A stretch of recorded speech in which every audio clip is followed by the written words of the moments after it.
Halo guys, kembali lagi bersama gue Nandi. Pada video kali ini, gue akan membahas salah satu film yang sangat berbeda dari sebelumnya, yaitu I Think We Are Alone Now 2018. Tidak pernah lupa, gue juga selalu mendoakan agar kalian dan keluarga bahagia serta sehat selalu ya. Di awal film, kita langsung diperlihatkan sebuah keadaan yang terjadi di suatu kota. Tidak ada siapa-siapa, tidak ada kehidupan, dan juga tidak ada suara orang-orang, membuat kota ini benar-benar terasa seperti kota mati. Namun ternyata di balik kesepian yang ada, masih terdapat seorang laki-laki parubaya bernama Del. Bisa dibilang, Del adalah satu-satunya orang yang mampu bertahan sampai sejauh ini setelah terjadinya sebuah peristiwa mengerikan yang sudah menimpa seluruh umat manusia. Peristiwa apa yang terjadi juga tidak bisa diketahui pasti, tapi yang jelas Del cuma bisa beraktivitas sendirian aja tanpa ditemani oleh satu orang pun. Beruntung, Del yang sempat bekerja sebagai penjaga perpustakaan masih bisa mengandalkan perpustakaan itu untuk berdiam diri. Waktu demi waktu, ia lewati dengan ketenangan yang begitu luar biasa sampai-sampai Del tidak bisa lagi merasakan apa itu yang namanya berinteraksi. Bahkan saking tidak adanya orang yang bisa ia andalkan, Del pun harus mengeluarkan tenaga ekstra demi mengevakuasi seluruh jasad yang masih berada di blok-blok tertentu. Baik itu dari mensterilkan rumah tersebut, membawa mayat-mayat yang ada, dan juga mengubur satu persatu mayat yang sudah ia bungkus. Apabila satu blok sudah ia evakuasi, maka Del akan memberikan tanda silang yang berarti blok tersebut telah siap untuk dihuni. Entah dihuni oleh siapa, Del hanya bisa berharap kalau suatu hari nanti ia bisa membuat keturunan yang baru sekaligus mencegah kepunahan umat manusia. Jelas, ketiadaan listrik juga menjadi masalah bagi Del yang setiap hari harus menunggu terbitnya matahari agar bisa beraktivitas. Namun untung saja, ketersediaan bahan bakar belumlah menjadi hal yang langka sampai sejauh ini.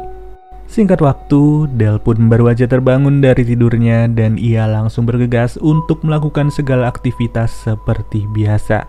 Tapi di saat itu juga ia malah tidak sengaja melihat sebuah mobil yang sudah mengeluarkan asap serta terdapat seorang perempuan di dalamnya. Karena merasa kasihan, Del sengaja membawa perempuan itu ke salah satu rumah yang sudah ia sterilkan. Dari sini sih sebenarnya Del sangat sadar ya, kalau keberadaan orang asing benar-benar berbahaya bagi dirinya.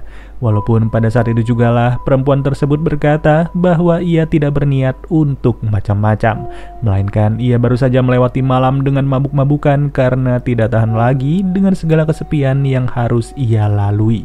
Mendengar hal itu, Del tidak mau peduli terlalu banyak, yang dimana Del sendiri langsung menyuruh wanita itu untuk pergi dari wilayah ini dengan menggunakan sebuah mobil yang sengaja ia berikan. Sepulang dari tempat tersebut, Del kembali melanjutkan aktivitasnya seperti biasa yang tanpa disangka-sangka si wanita misterius malah terus mengikutinya. Wanita yang bernama Grace itu berkata kalau ia ingin tetap tinggal bersama Del, tak peduli seberapa cueknya Del terhadap Grace. Grace juga menawarkan dirinya untuk membantu Del mengevakuasi tiap-tiap mayat agar keberadaannya lebih berguna bagi Del sendiri. Sampai sejauh ini sih, Del belum merasa yakin ya dengan apa yang diucapkan oleh Grace di setiap waktunya. Dan sampai pada suatu saat, Del merasa tidak tega sudah mengusir Grace secara paksa di tengah malam.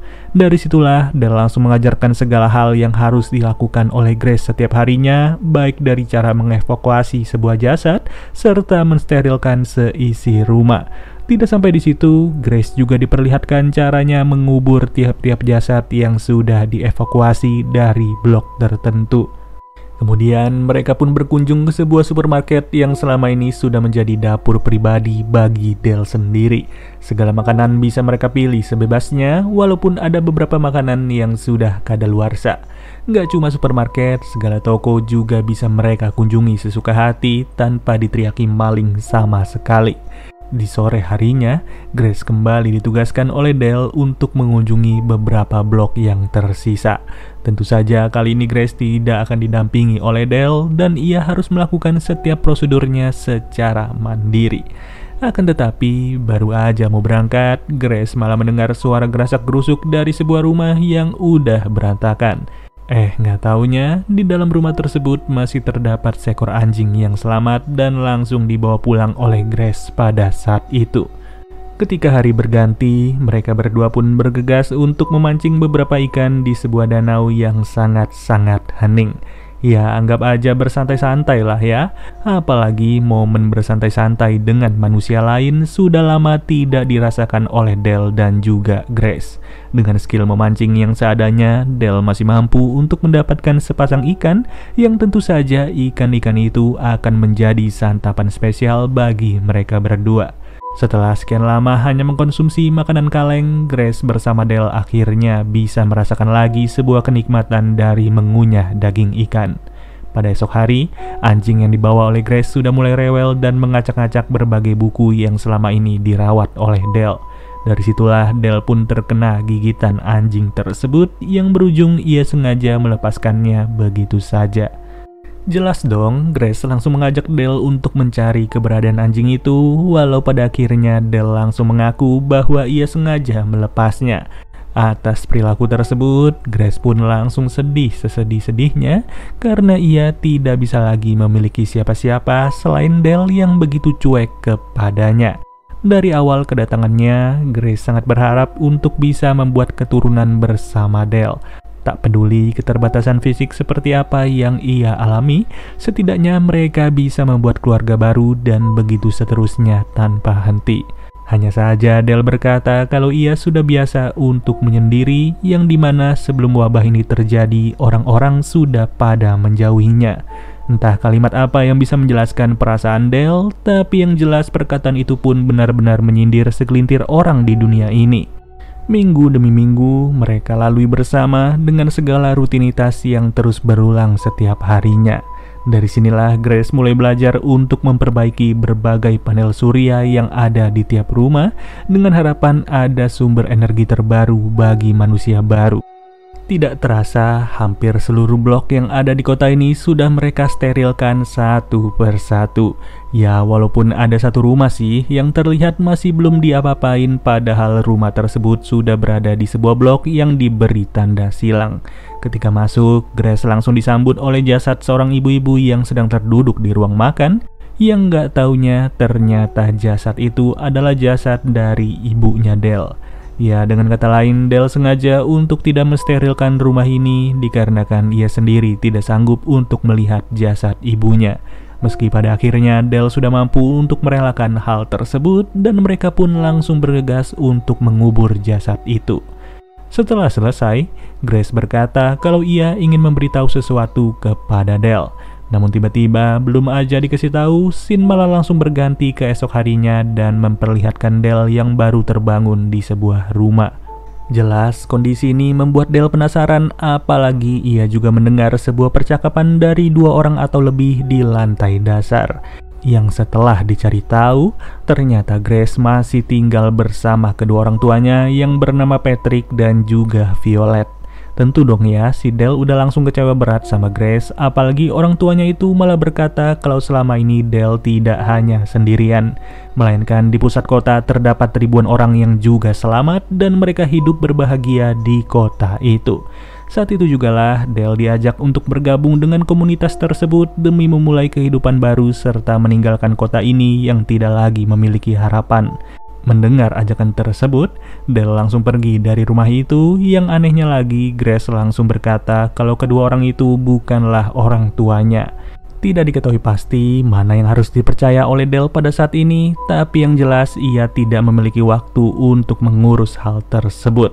Apalagi dengan segala celotehannya Patrick yang menyinggung tentang sebuah komunitas.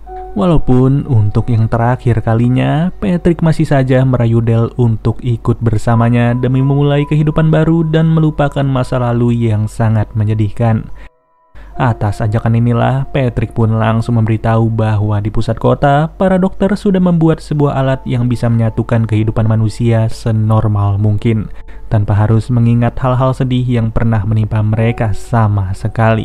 Mau orang itu latar belakangnya seperti apa, mereka tetap saja bisa disatukan demi menjunjung tinggi rasa kebahagiaan dari masing-masing orang. Namun tetap saja, ajakan itu tidaklah membuat Del tertarik sama sekali, melainkan ia lebih tertarik untuk hidup dalam kesunyian. Yang memang benar, dimulai hari itu, Del memulai lagi segala aktivitasnya seperti biasa, meski kali ini tidak ada Grace yang menemaninya. Sedangkan Grace sendiri sudah berangkat ke pusat kota sambil ditemani oleh kedua orang tuanya. Sampai di suatu waktu, Del merasa kalau ia harus mencari tahu keberadaan Grace sambil melihat-lihat keberadaan sebuah kota yang dimaksud oleh Patrick. Pada saat itu jugalah Del harus menempuh perjalanan yang cukup jauh dan tentunya sangat memakan energi. Seperti halnya ia harus terus-terusan berganti mobil dan juga beristirahat di pinggir jalan. Dengan total waktu selama 3 hari, Del akhirnya melihat kota tersebut yang memang benar ada kehidupan di dalamnya. Tanpa basa-basi lagi, Del yang berhasil menemukan kediamannya Patrick langsung bergegas masuk secara diam-diam demi mencari seorang Grace. Dan ternyata Grace sudah berada di sebuah ruangan dengan banyak sekali kabel-kabel tidak jelas yang dihubungkan ke tubuhnya. Usut punya usut, Grace dipaksa untuk mengikuti treatment yang sudah diterapkan secara massal terhadap orang-orang di kota ini, yaitu penghapusan memori masa lalu demi memulai kehidupan baru. Yang sudah jelas, Patrick bersama Violet bukanlah orang tuanya Grace, melainkan mereka adalah orang biasa yang tidak saling kenal satu sama lain. Alhasil, di saat itu jugalah Grace langsung menembak Patrick yang mengetahui pelarian mereka berdua, sedangkan Violet malah biasa-biasa saja. Dikarenakan Violet sendiri masih separuh sadar kalau ia bukanlah siapa-siapanya Patrick maupun Grace. Keesokan harinya, Del bersama Grace langsung bergegas untuk pergi dari kota itu sambil membawa beberapa ikan hias yang ada di rumahnya Patrick. Dengan alasan ikan bisa menemani Grace kapan saja dan tidak akan menggigit Del seperti anjing yang sebelumnya. Dari sini inilah Del sadar betul kalau seluruh orang yang ada di kota ini hanya bisa berbahagia setiap waktunya dikarenakan seluruh ingatan mereka sudah disetel seperti baru. Padahal mah keluarga atau teman mereka yang ada sekarang ini sama sekali tidak mereka kenal sebelumnya. Di akhir film, Del bersama Grace memutuskan untuk membuat keturunan baru secara alami serta kembali ke kota asal mereka demi membangun sebuah kehidupan. Sedikit penjelasan biar kalian makin puas. Sebenarnya Grace itu udah pernah pergi ke kota ini sendirian setelah mendengar kabar bahwa banyak orang-orang yang selamat. Awalnya sih memang Grace tidak betah dengan kota ini dan ia memutuskan untuk kembali ke kota asalnya.